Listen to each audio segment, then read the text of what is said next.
السلام علیکم ورحمۃ اللہ وبرکاتہ۔ محترم سامعین کرام، اس دنیا میں رہتے ہوئے کوئی بھی انسان اللہ تعالیٰ کا دیدار نہیں کر سکتا۔ تو سوال یہ پیدا ہوتا ہے کہ کیا آخرت میں اللہ تعالیٰ کا دیدار ممکن ہے؟ تو یہی سوال مسلم شریف کی روایت کے مطابق حضرات صحابہ کرام نے رسول اللہ صلی اللہ علیہ وسلم سے کیا اور پوچھا کہ اللہ کے رسول، کیا ہم اللہ تعالیٰ کا دیدار کر سکتے ہیں؟ تو نبی کریم صلی اللہ علیہ وسلم نے ارشاد فرمایا کہ مجھے بتاؤ کہ دوپہر کے وقت سورج کو دیکھنے میں تمہیں کوئی دقت محسوس ہوتی ہے؟ یعنی کوئی ازدحام، کوئی بھیڑ کی وجہ سے کوئی مشقت ہوتی ہے؟ تو سارے صحابہ نے کہا کہ ایسا تو نہیں ہے، چاہے کتنا بڑا مجمع ہو دوپہر کے وقت، جبکہ سورج بادل کے اندر بھی چھپا ہوا نہ ہو، تو ہر کوئی آرام سے اس کا دیدار کر سکتا ہے، اس کو دیکھ سکتا ہے۔ پھر آپ صلی اللہ علیہ وسلم نے یہ ارشاد فرمایا کہ اچھا یہ بتاؤ کہ 14ویں رات کے چاند کو دیکھنے میں کوئی تمہیں مشقت ہوتی ہے، مزاحمت ہوتی ہے، جبکہ وہ بادلوں میں چھپا ہوا نہ ہو؟ تو صحابہ کرام نے فرمایا کہ اللہ کے نبی، 14ویں رات میں چاند کو دیکھنے میں بھی کوئی مزاحمت نہیں ہوتی، بلکہ آرام سے ہم اس کا دیدار کر سکتے ہیں۔ تو اللہ کے نبی صلی اللہ علیہ وسلم نے ارشاد فرمایا کہ قسم ہے اس ذات کی جس کے قبضے میں میری جان ہے، کل قیامت کے دن تم سارے کے سارے اللہ تعالیٰ کا دیدار ویسے ہی کرو گے جیسا تم دنیا میں سورج اور چاند کا دیدار کرتے ہیں۔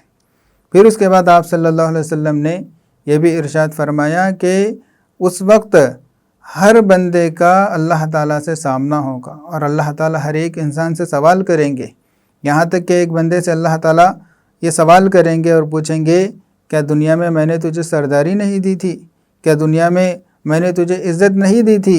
اور کیا دنیا میں نے تجھے بیوی نہیں دی تھی اور اونٹ اور گھوڑوں کو تیرے لیے مسخر نہیں کیا تھا؟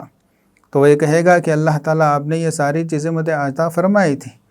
تو اللہ تعالیٰ پوچھیں گے، کیا دنیا میں ان نعمتوں میں رہتے ہوئے کبھی تو نے یہ گمان کیا، یہ خیال کیا کہ کل کو تو میرے سامنے کھڑے ہونے والا ہے اور مجھے ان ساری چیزوں کا حساب کتاب دینا ہوگا؟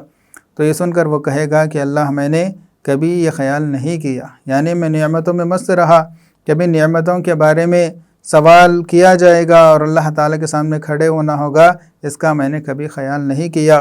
تو اللہ تعالیٰ فرمائیں گے کہ جا، آج تجھے میں اپنے رحم و کرم سے ایسے ہی بھلا دیتا ہوں جیسے تو نے مجھے دنیا میں بھلا دیا۔ پھر اس کے بعد ایک دوسرے بندے کو لایا جائے گا، اللہ تعالیٰ سے اس کا آمنا سامنا ہوگا اور اللہ تعالیٰ اسی طرح سوال کریں گے۔ پھر ایک تیسرے بندے کو لایا جائے گا تو اس سے بھی اللہ تعالیٰ اسی طرح سوال کریں گے۔ تو وہ یہ کہے گا کہ اللہ، میں نے آپ پر ایمان لایا، آپ کے رسولوں پر ایمان لایا، آپ کے فرشتوں پر ایمان لایا، اور میں نے نمازیں پڑھی، میں نے روزے رکھے، میں نے صدقہ خیرات کیا۔ تو اللہ تعالیٰ ارشاد فرمائیں گے، اچھا ٹھیک ہے، تو میں ابھی تیرے لیے گواہ کو پیش کرتا ہوں۔ تو اس وقت وہ انسان سوچے گا کہ آخر کون گواہ ہو سکتا ہے جو میرے سلسلے میں گواہی دے؟ تو اللہ تعالیٰ کے حکم سے اس کے منہ پر مہر لگا دی جائے گی، اس کا منہ بند کیا جائے گا، اور اللہ تعالیٰ اس کی ران کو حکم دیں گے کہ گواہی دے۔ تو اس کی ران، اس کے گوشت اور اس کی ہڈیاں، ساری چیزیں ان اعمال کی گواہی دیں گے جو یہ دنیا میں کیا کرتا تھا۔ یعنی اس کے جو زبانی دعوے تھے، وہ زبانی دعوے اس کے حقیقی عمل سے بالکل مخالف ہوں گے۔ یہ اللہ تعالیٰ کا گنہگار ہوگا، نافرمان ہوگا، اور اللہ تعالیٰ کے سامنے آ کر جھوٹی باتیں کہہ رہا ہوگا، تو اس کے جسم کے اعضاء خود اس کے خلاف گواہی دیں گے۔ تو نبی کریم صلی اللہ علیہ وسلم نے ارشاد فرمایا کہ منافق ہوگا، جس کے بعد اللہ تعالیٰ اس کو عذاب کے اندر مبتلا کر دیں گے۔